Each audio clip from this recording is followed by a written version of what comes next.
Okay, this video is for Addison Hayes. If anyone else has stumbled upon it, I apologize. This is probably not going to be too interesting. This is a strict nerd on nerd conversation about the evils of average if. Okay, so my whole system's really crashed right now. Sorry about this. See if I can speed it up a little. Alright, so what I did, Addison, is downloaded your weekly data. I got a bunch up right now, sorry. And calculated obviously how many top 5, top 12, top 24, and then top 36 performances each quarterback had since 2010 with each season, right? And then figured out that you have them all except for the top 5 already in the sheet, and so that was all needless work.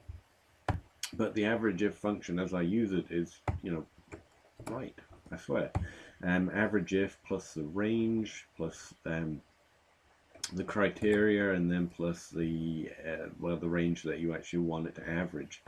And I was just using over here in this table the position ranks that I'd typed out, so the average top 5 performances of quarterbacks since 2010 who had finished as quarterback 1 quantum overall position rank.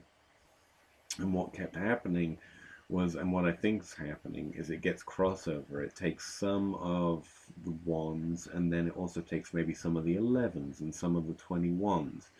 And that's my best excuse for it too. And I actually ended up creating a proxy whereby I created a separate column right here in the data sheet, and VLOOKed up the actual position numbers, and then over here I assigned each position number some sort of proxy, and I started out with random words like Google and Ned and Ted, and also wrote out 1, 2, 3, and 4 in just alphabetical form. But I was still getting crossover, and it's not until I went to at least 2 decimal places that I found, and that's why I suspect that it's actually crossover. It's not until I went to 2 decimal places that the proxy even started working accurately, and the only way I could trust it for sure is I sorted it by position and then just looked at the individual averages, actually doing it all manually, like what's the average of this range. It pops up down here, 8.1. It's calculating it right now finally. And I did that for every single one because I didn't want to post another table that was wrong. So that 28, quarterback 28 of since 2010 have averaged 4 fantasy points per game in the top 24. And let's go look at the, what was it? Quarterback 28s. And so basically the function, the use of average if is just taken out completely, and if it was a bigger data set I wouldn't be able to confirm it all like this, obviously. Let's see, that's 5, 12, 24, so that should be average of 4. It's an average of 4, and so I've actually gone through and checked all of them, but the only way I could get my table to work was creating this 2 decimal place proxy and then VLOOKing into my nice NIDA table. I didn't have to do that. I just already had this table built, obviously. Now, should put it in a Google sheet, and I took you seriously, so I did, and I'm sure it's going to work here. I'm almost convinced it's some sort of problem with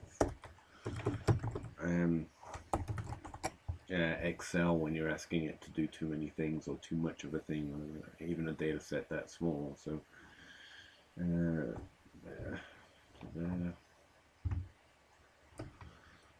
goes in, use this, and average this.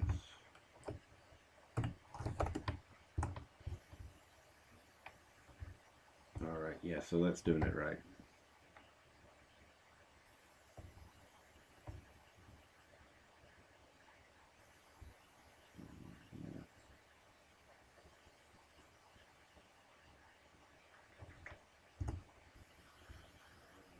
Oh, wherever the phone was.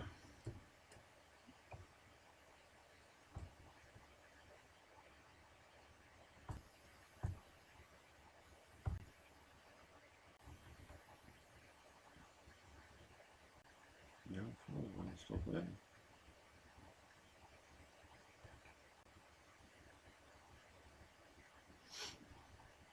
okay, so I was looking at that high. G.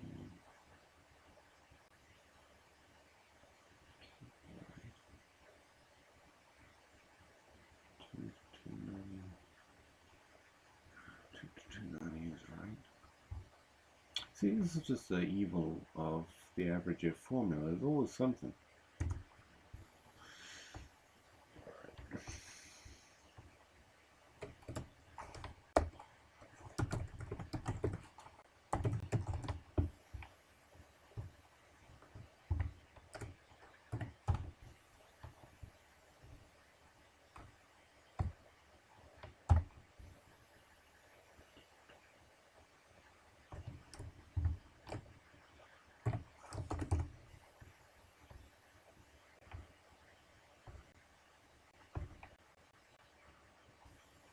That may even stop working.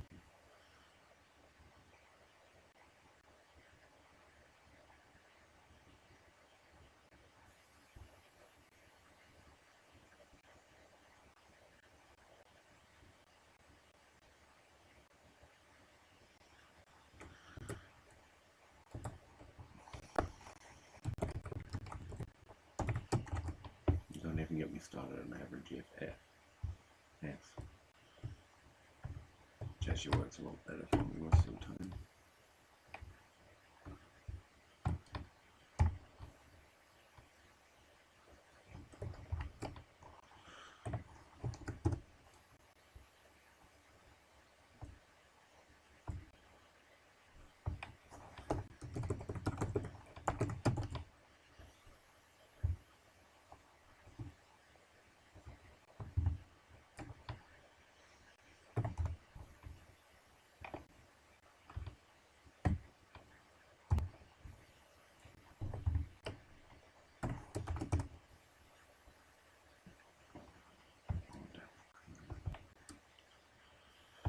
Some bitch.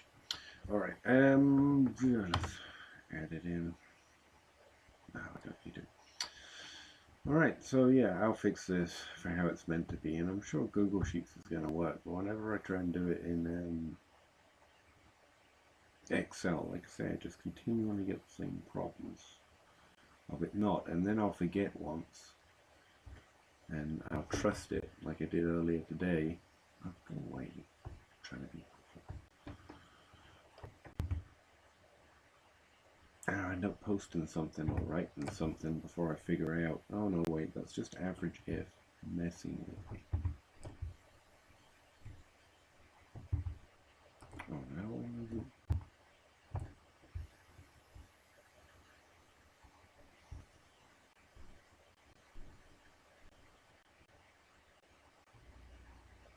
A lot of dead space on this video.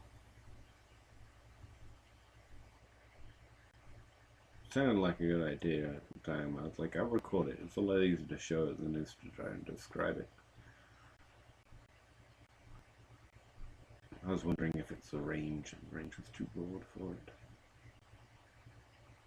Which I did in the Excel. I was just wondering. It still didn't fix it in Excel, but I was wondering if it would fix it. Yeah, I know.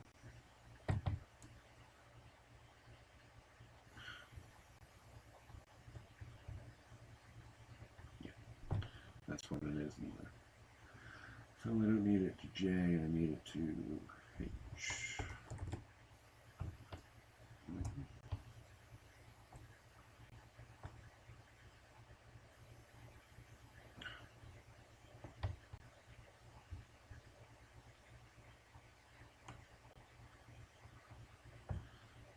And I need you to I.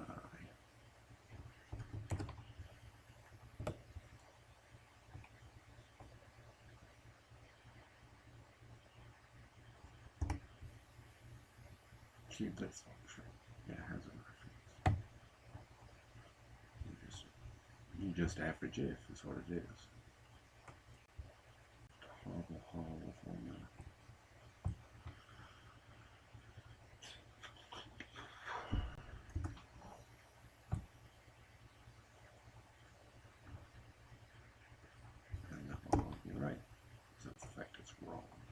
because it's average F.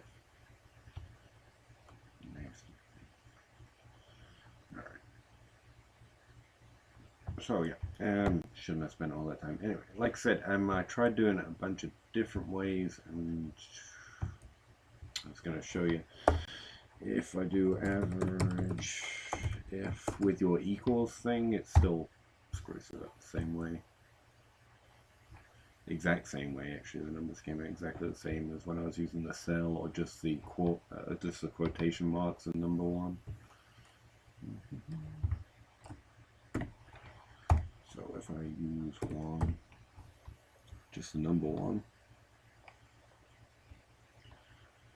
and then do the quarterbacks in the top 5 range, because we know the answer is 8.1 at this point.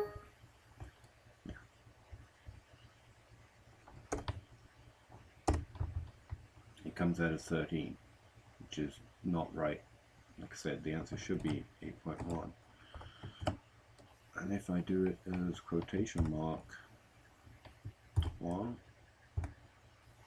still comes out the same way.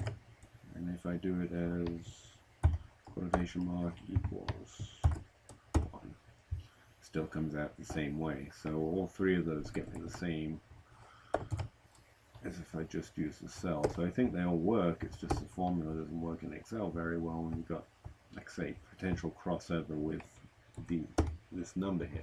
I think it's picking up some of the cells that have other ones in it, or it thinks have other ones in it. But if you start using a proxy so that it's got more to identify, like in this case, I'm imagining if it was a bigger data set, I'd have to go further than 2 decimal places.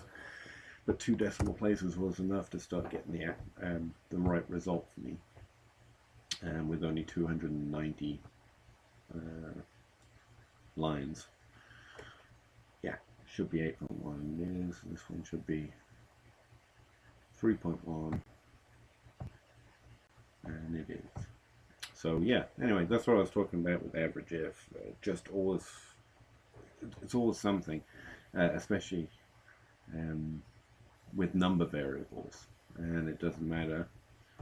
Like I'm used to using just writing out 1 or just putting it in quotation marks, and I was hopeful your equal sign might fix it, but it does the exact same thing. And I'll stay on the formula here for a little longer so you can see if there's any fault in it, but like I say, it's just the range in the variable, or the criteria, sorry, and then the range that I want to use, which, you know, is what it tells me to write as well, coincidentally. It just sucks. It's an evil formula. It has a dark side. It's never shown you, apparently. And yeah, you gotta watch out for that, man.